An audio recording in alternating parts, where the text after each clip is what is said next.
আজ আমি বানিয়েছি সয়া টিক্কি। খেতে দারুণ হয়েছে, একদম নরম জুসি। তোমরাও চাইলে বাড়িতে এইভাবে বানিয়ে নিতে পারো। চলো দেখে নেওয়া যাক আমি কি করে বানালাম সয়া টিক্কি।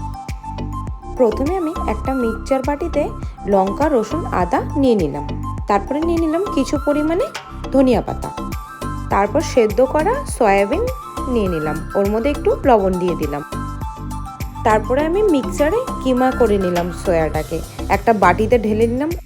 তার মধ্যে দিয়ে দিলাম পেঁয়াজ কুচো, 1 চামচ চাট মশলা দিয়ে দিলাম, 1/2 চামচ গোলমরিচের গুঁড়ো দিয়ে দিলাম, 1/2 চামচ কাশ্মীরি পাউডার দিয়ে দিলাম, 1/2 চামচ জিরার পাউডার দিয়ে দিলাম,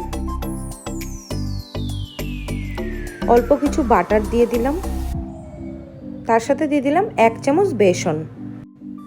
তারপরে কিমাটাকে ভালো করে হাত দিয়ে মিক্স করে নিলাম। কিমাটাকে আমি মিক্স করার পরে আমি একটা একটা করে কাটলেট শেপের আকারে পিসগুলো বানিয়ে নিলাম। তারপরে গ্যাস জ্বালিয়ে কড়াই বসিয়ে দিলাম। কড়াই গরম করে ওর মধ্যে তেল দিয়ে দিলাম। তেল গরম করার পরে একটা একটা করে আমি তেলে দিয়ে দিলাম ভাজার জন্য। 8 থেকে 10 মিনিট লো গ্যাসে ভেজেছি সয়া টিক্কি।